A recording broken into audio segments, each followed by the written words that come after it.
Good morning, ladies and gentlemen. Today we are discussing HR as legal support.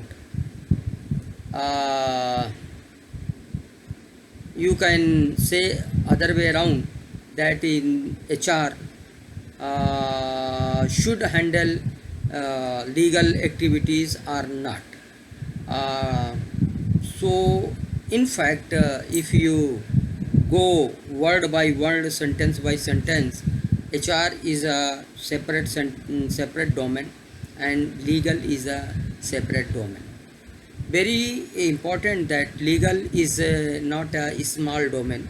Legal is the wide spread domain, and it covers the courts, the tribunals, civil courts, and high courts, and goes up to Supreme Court also. As the case is involved in the company, that much length and width legal department is having. If all matters are related to high court, Supreme Court, metropolitan courts, and civil courts, I said already, and tribunals, industrial tribunals, and others, then definitely this is a pure legal department. The legal department which we are going to talk to today is related to the HR function. This legal department is the co-function of HR department. What is that? Human resource department also deals with the Industrial Dispute Acts, MRTP and PULP, Factories Act, Minimum Wages Act, Equal Remuneration Act. This is the way in total around 54 acts are applicable.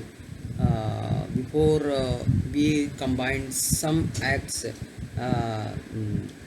it was the total 54 acts HR department has to handle. Employee labor code, union related issues and matters.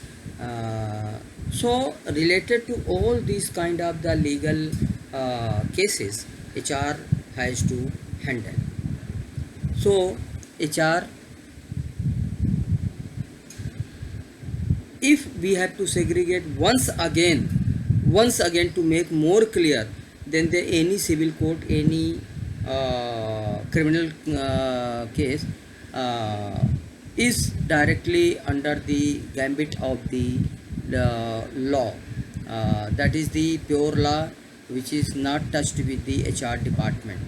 Now HR department, if suppose things starts that if there is the difference in the settlement of the labor or of the staff, then in such cases either you counsel the matter or you rework out in mutual consultation, and then you come to a common conclusion, and according to that you can close. This is the first and foremost in the organization itself. If the settlement is not going to be closed or arrived to a settlement, may be related to the gratuity act, may be related to the bonus act, may be related to the calculation method, maybe implementation of the minimum wages.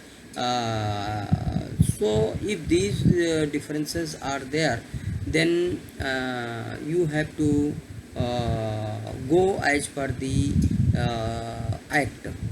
Whatever act says, according to that you have to work it out and discuss with the person concerned, or if union is involved, then the union, and settle and close the matter.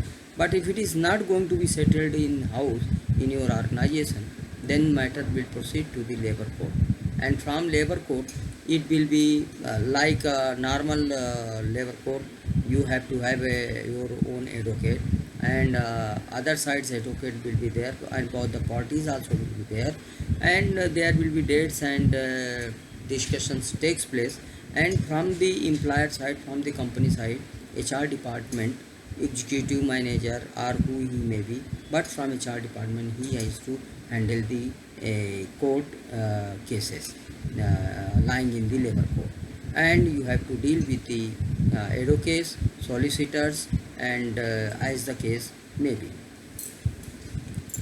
Now, another thing is that HR has to handle the union chartered of demand. If chartered of demand is thrashed out in the organization with the mutual understanding, then all right matter is closed within the organization. If it is not, then again you have to go in the court, in the tribunals, as the case may be, and then with the help of advocates you have to represent the case in the court, and whatever fate of the case is there, you have to take the benefit of it, or you have to be a loser, as the case may be applicable.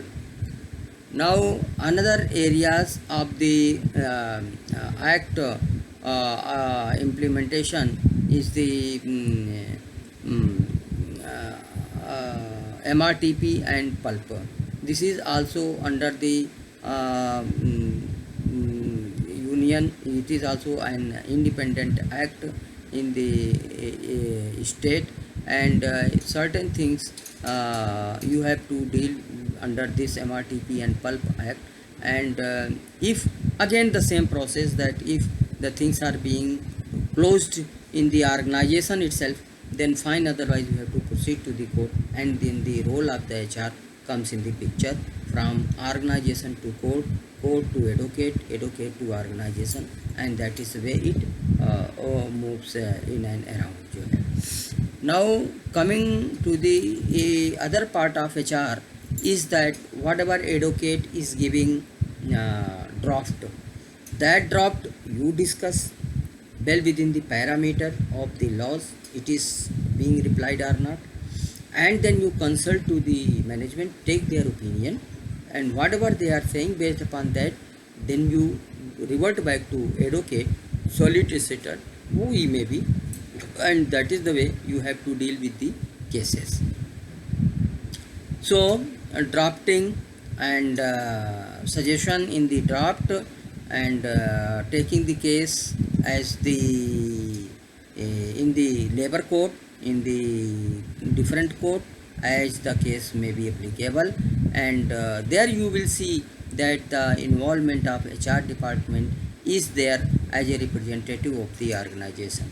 So this is purely related to the unionism, that is related to the Industrial Dispute Act, and if any difference arises in the different acts, as I said, normally Gratuity Act, Bonus Act, Payment of Minimum Wages Act, and calculations, different type of the calculation, if it is arising, then HR has to take the initiative and has to close the case either inside the organization, or you have to take in the respective court with the help of the engaging the labor practitioner and advocates concerned. Thus, we can, what we were about to discuss, that this HR plays the vital role in the legal cases also. It shapes up the cases, is discuss the cases, it's update to the management, and as the situation may be, one more act is there, Workmen Compensation Act. So in this case also, if anything goes out of control, that is the permanent disablement and temporary disablement and death cases, accident in the premises, and in such cases either you settle mutually, but better you go to the court, and in the court whatever the reward and award comes, one has to pay it off to the deceased family. So here again, in some cases, if general accident, normal accident happens while moving on the road, going outdoor duty, coming from house to company for work, and going from company to house for after finishing the work. If any accident takes place, then here also HR department comes in the picture. So in nutshell, what I was having in my mind, that this is a very crystal clear role, that in short, this all legal cases is covered under the Industrial Relation Act, Industrial Relation.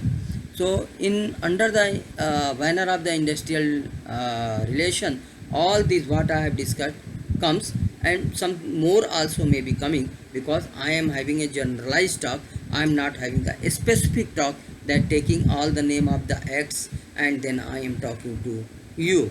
But what I said in nutshell, few acts I have uttered, and few acts are there, but total it is the 54 acts. And now from last 1 year 2 years, the acts are being compacted, they are being squeezed, and 4 5 acts are being merged into one, like salary code act, and so there is things are there. And no doubt, for the since industrial relation is the one vertical in the HR, like recruitment, like performance management system, like payroll, like taxation, there is the industrial relation. So this industrial relation subject is totally related to the legality, and it is related to the law, and to be handled with the agencies under the law, that is the courts, and with the help of the advocates, etc. So my dear friend, HR is also responsible for the legal coverage in the cases.